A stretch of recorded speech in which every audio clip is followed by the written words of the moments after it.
scholar, Muhammad Suleiman Bulbulia. He's a secretary of Barbados Muslim Associations. He was in different higher positions in different levels. Today, he will be talking on Caribbean Muslims, especially their coexistence and history of Islam in Caribbean. Sheikh, this is your turn, please. Walaikum salam wa rahmatullah. Thank you so much, and thank you to the World Muslim Community Councils for the opportunity to present today on the Muslims of the Caribbean and particularly Muslims of Barbados as well. I will share my presentation as I speak. I will go ahead with that. Is that fine? Yes, yes, great.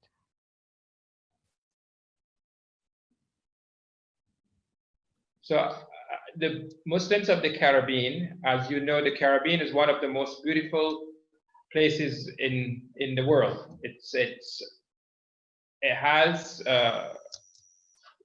one second, I'm having a little difficulty with the sharing of the slides. Yes, it's coming up there now.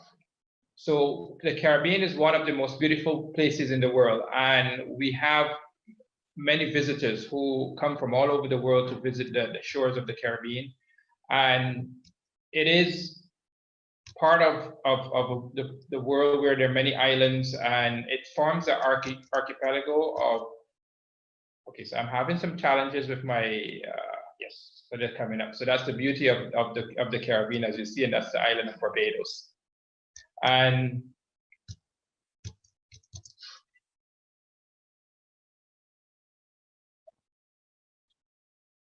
so I'm having some challenges with my screen sharing.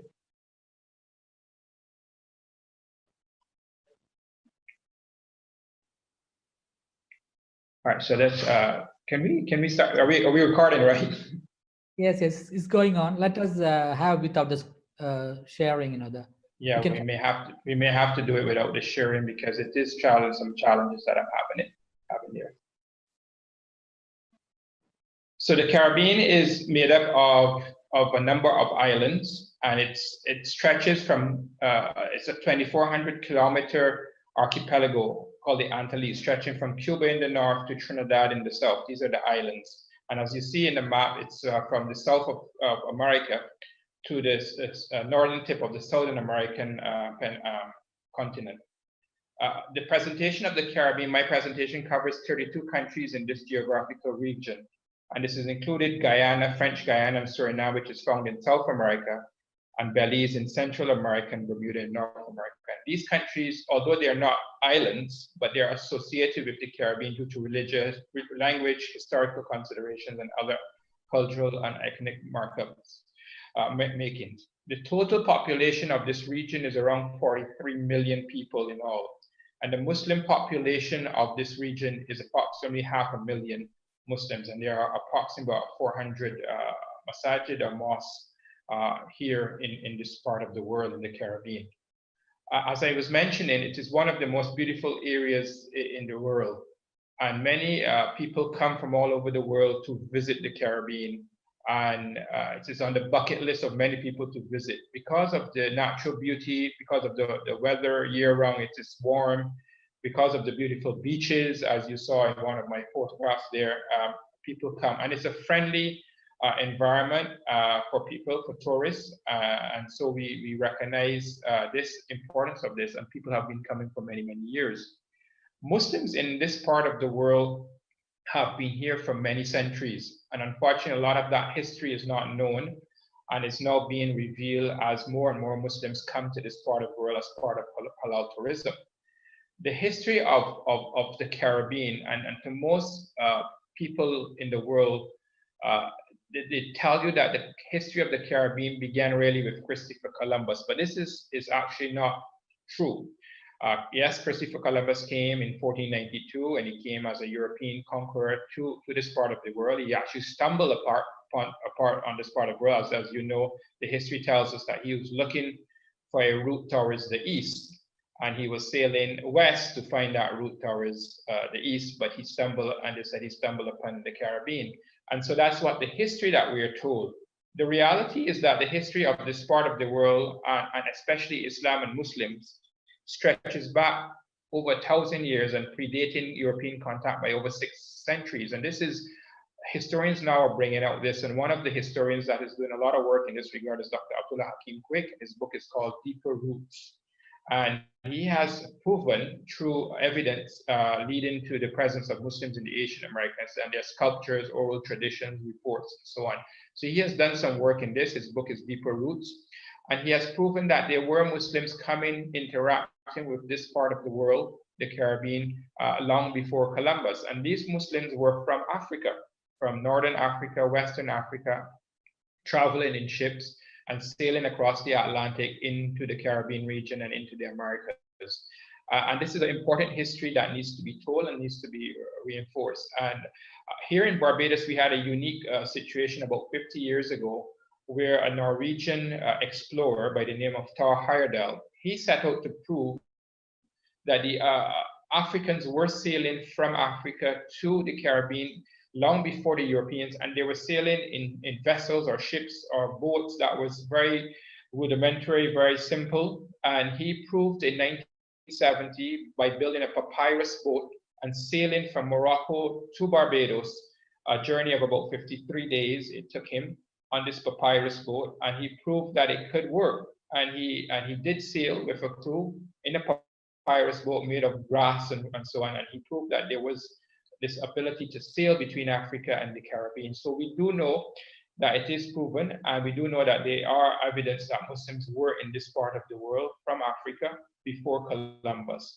And that history is now being told. After that wave of Muslims, then came the Europeans. And the Europeans came into the region, and obviously as colonialist conquerors, they took over this part of the world. And part of the doing was they started to bring slaves, the enslaved from Africa. And that was the second wave of Muslims that came into the Caribbean region. Among the slaves were a number of Muslims from West and Central Africa, from the tribes of the Mandingo, the Fulani, the Hausa. Many of those persons who were enslaved by the Europeans and brought to the Caribbean and Americas were Muslim, and it's estimated that 1/5 of the enslaved brought to Americas were Muslim. And there's evidence of this through research that has been done. They had the knowledge of reading, they were scholars of Islam, they were Hafiz of Quran, they spoke Arabic, and they practiced their faith as best as they can in secret, because in the enslaved period, they were not allowed to practice anything and were at the mercy of the slave owners. So this research now is also being done, and in Trinidad, in Guyana, in Jamaica, a lot of work has been done on the presence of Muslims among the enslaved people. We are now beginning to do that in our island of Barbados, and we have been finding some evidence among the enslaved that they were Muslim. They tried to practice and keep their faith. Some of them spoke Arabic, they read Quran. So this is evidence that is now beginning to come out, and we're hoping that we'll do some more work on this. So that was the second wave of Muslims to the Caribbean. The third wave, which many people know about, which has remained with us, was those who came as economic migrants, as indentured laborers. And between 1838 and 1924, nearly 500,000 Indians entered the region, and 1 in 6 of them were Muslims. I mean, they went primarily to the island of Trinidad, the country of Guyana, Jamaica, and some of the smaller islands. The Dutch also, who ruled this part of the world in some areas, and Suriname is in South America, they brought Muslims from Java, Indonesia to Suriname. So in Suriname in South America, they have another Muslims from Indonesia. And they also are from India. So the Muslims that came as indentured laborers in the 1838 up to 1924, the Muslims, they remained, a lot of the generations remain. And so that is those generations. Now we have Muslims in our part of the world because of those. Along after the 1920s, after indentureship, then Muslims came as economic migrants from India also, from Pakistan to some extent, from the Middle East to some extent. And so in many of the islands, you have Muslims who have migrated to these parts of the world as economic migrants looking for a better way of life and so on. And as a result of this, they then begin to build the communities, build up Muslim communities in these countries, in these islands. They built mosques, they built institutions of learning, and they then began to have communities among themselves. So we find now that in the Caribbean, there is 4 different languages that are spoken in various countries because of who ruled the Caribbean at the time. So the English is the majority speaking of the countries in the region. And you have in the English-speaking Caribbean, you have about 220,000 Muslims. And the French-speaking Caribbean, you have about 22 to 25,000. In the Spanish, about 3,000. But that's growing significantly. And in the Dutch-speaking part of the Caribbean, you have about 121. And primarily, a lot of that is in Suriname, the country of Suriname. Suriname actually has the highest percentage of Muslims in this part of the world. About 20% of the population of Suriname is Muslim. Guyana has about 13%, Trinidad about 8%, and Barbados, we are less than 1% of the population. And that's what we find in this region. And as I said, they started to build masajids, they started to build institutions of learning for Muslims, and the communities then became established and became functional. And today now we have many, many different organizations practicing and fulfilling their religious obligations, many mosques throughout the region. The island that I'm from is Barbados, and on this island, we are a small island, most easterly island of the chain of islands.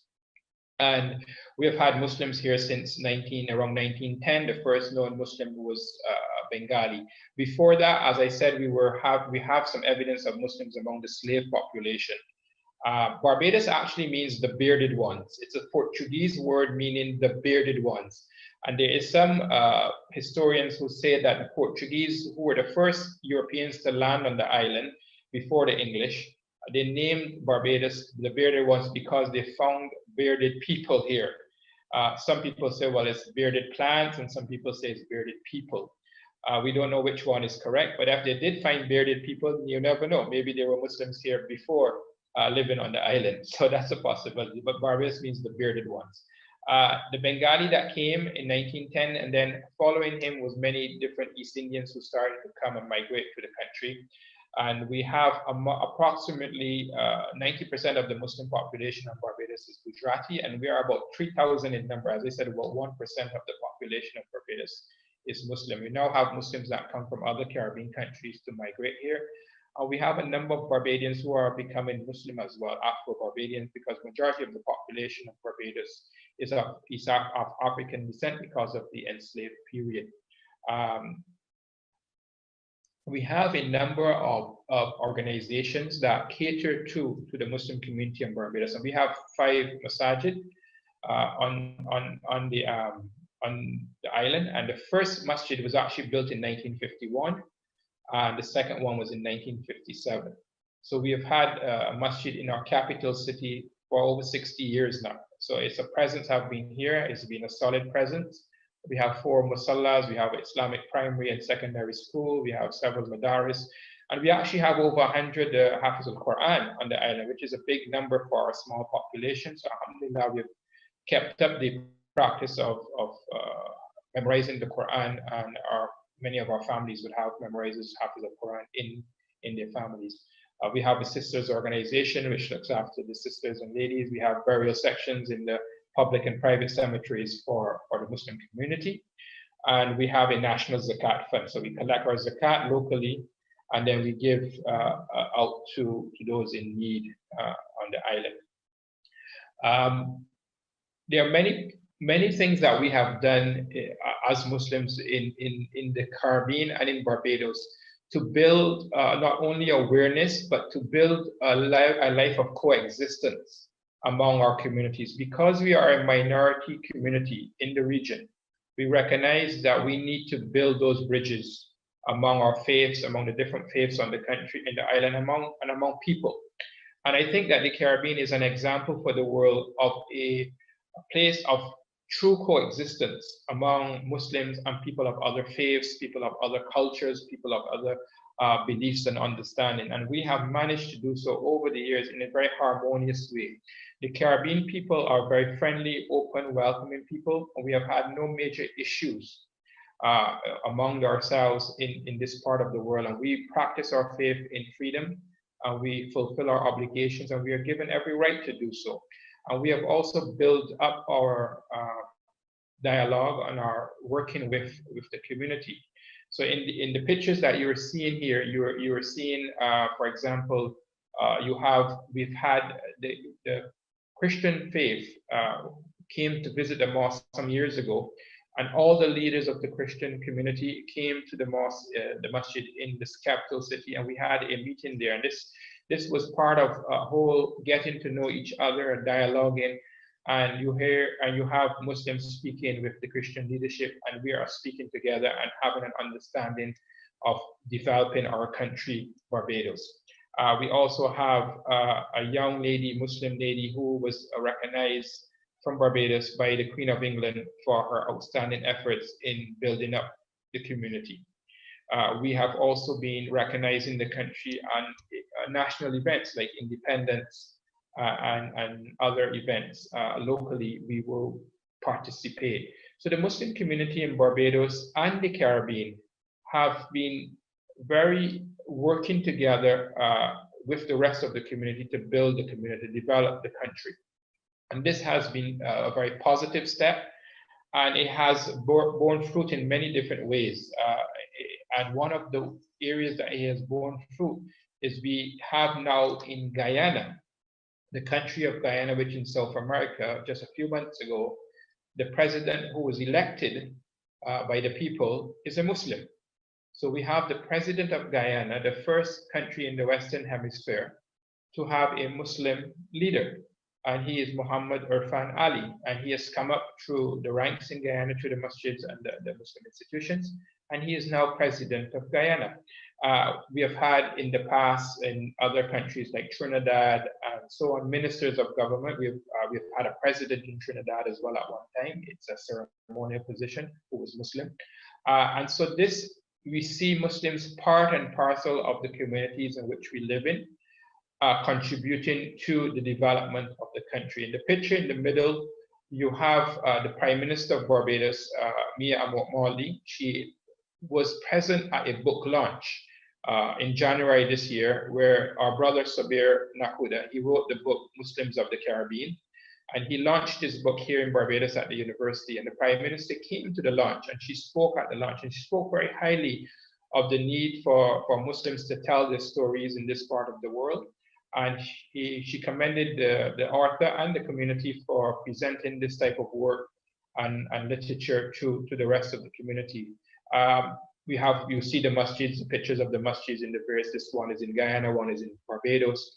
And so we have been able to, over the years, establish ourselves as a community and build up that coexistence and understanding among ourselves. It has augured well for the Muslims of this region. And as we begin to grow, we begin to expand our communities through dialogue and through understanding. We have students studying at the universities here in the region, and they are also graduating in various fields, in medicine, in science, in teaching, and they are also giving back to the communities that we live in, and they're being recognized. A very important feature of our Islamic faith in this part of the world is that Eid al-Fitr and Eid al-Adha is recognized as national public holidays in Trinidad, in Guyana, and in Suriname.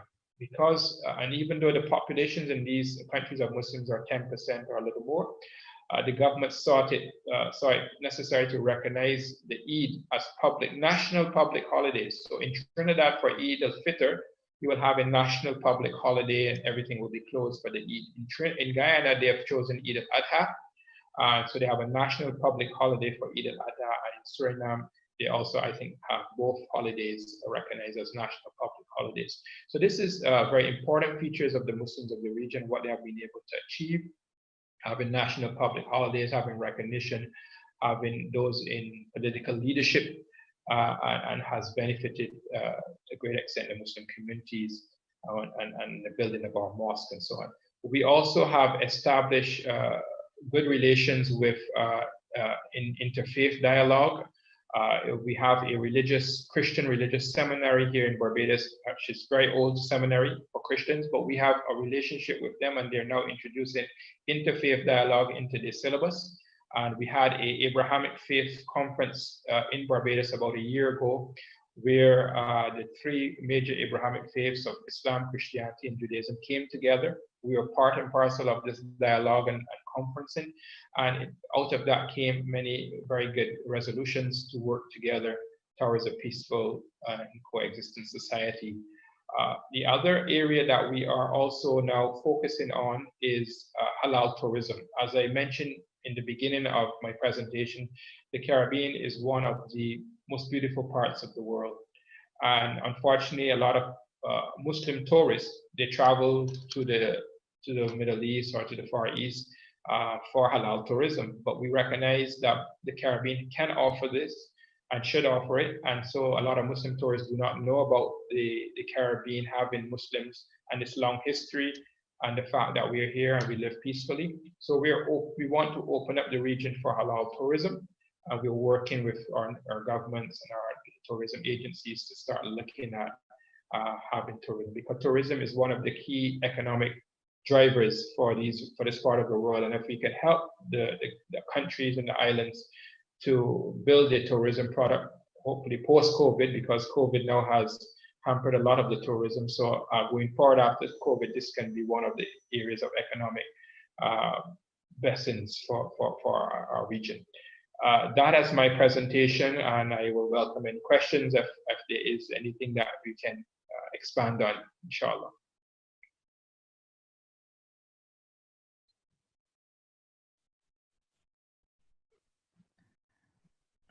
Thank you so much. It was a very remarkable presentation, especially giving better idea on the Caribbean Muslims and their interfaith and coexistence with other communities.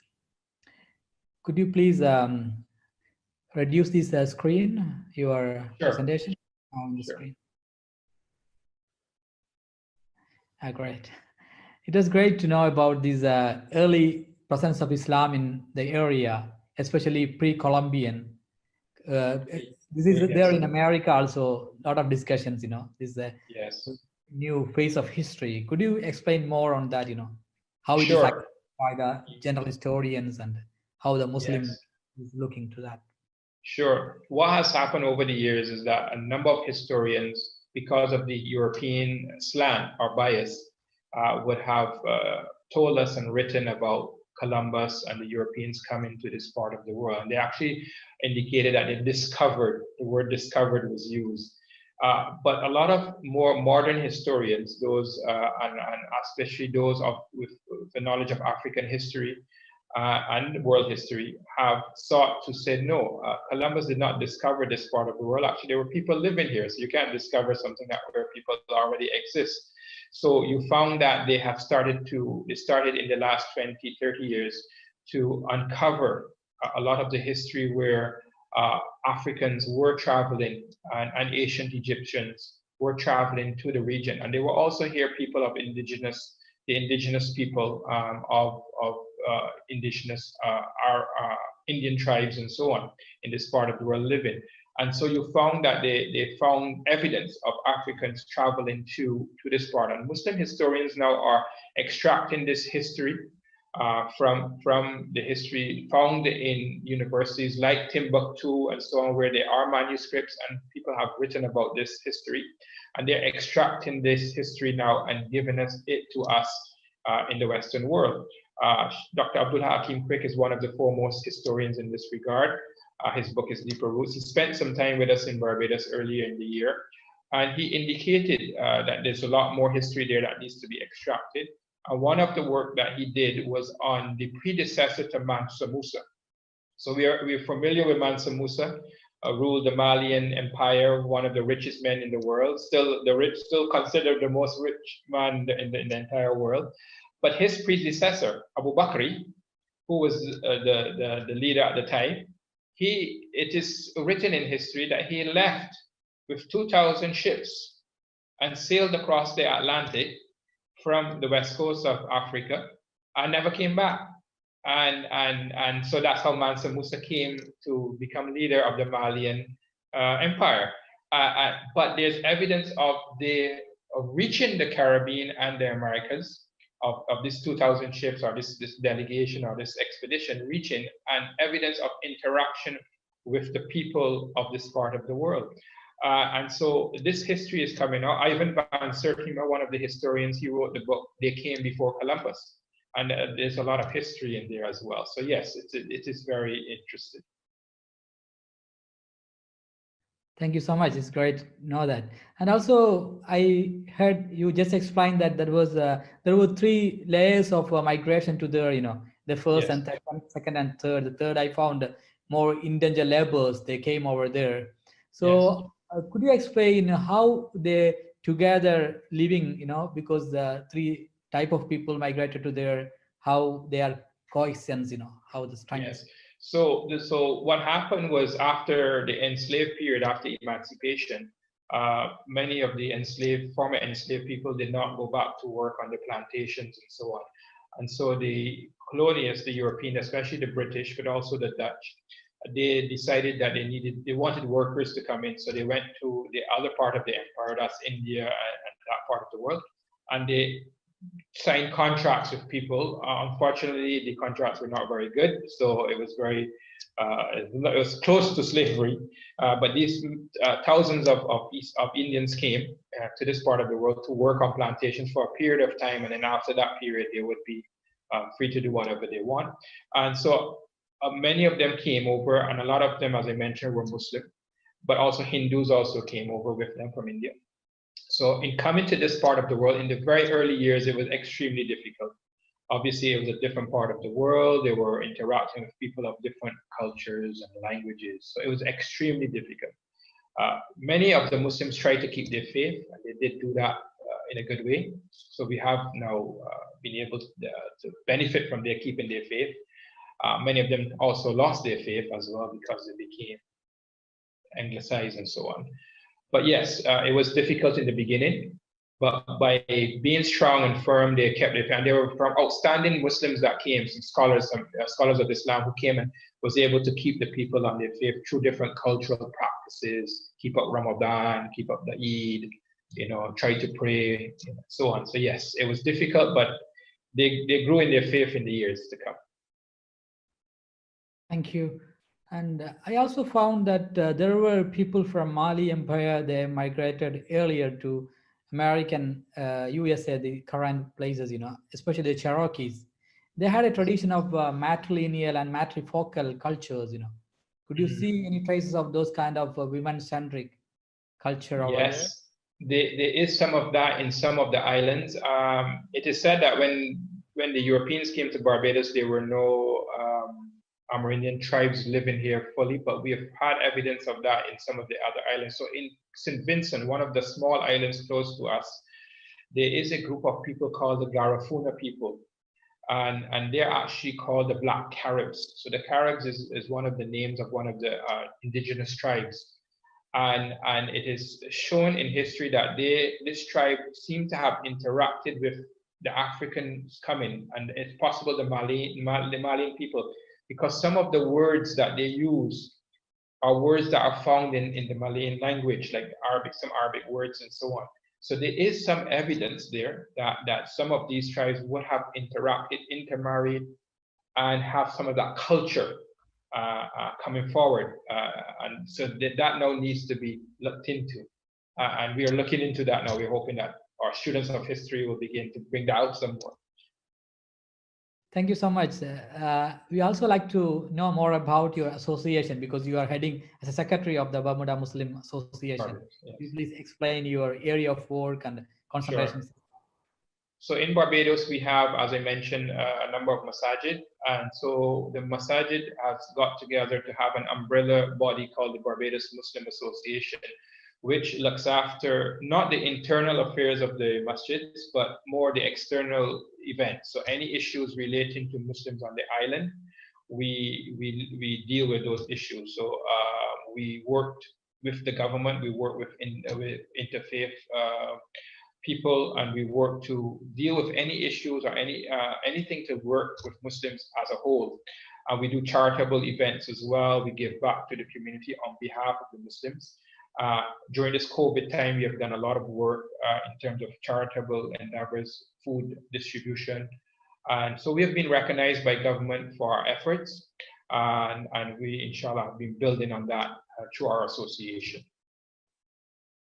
Thank you so much for giving a special wrap over your places, especially on the communities and the coexistence, and it's especially important for the other world of people, to know the early existence of Muslims in that area. Thank you so much for coming and joining with us and delivering a wonderful lecture for us. You're welcome. Thank you so much for giving me the opportunity. And welcome to the Caribbean one day, inshallah. Inshallah. Inshallah, the community will extend its whole support to the Caribbeans, inshallah. Inshallah. Inshallah. Assalamu alaikum.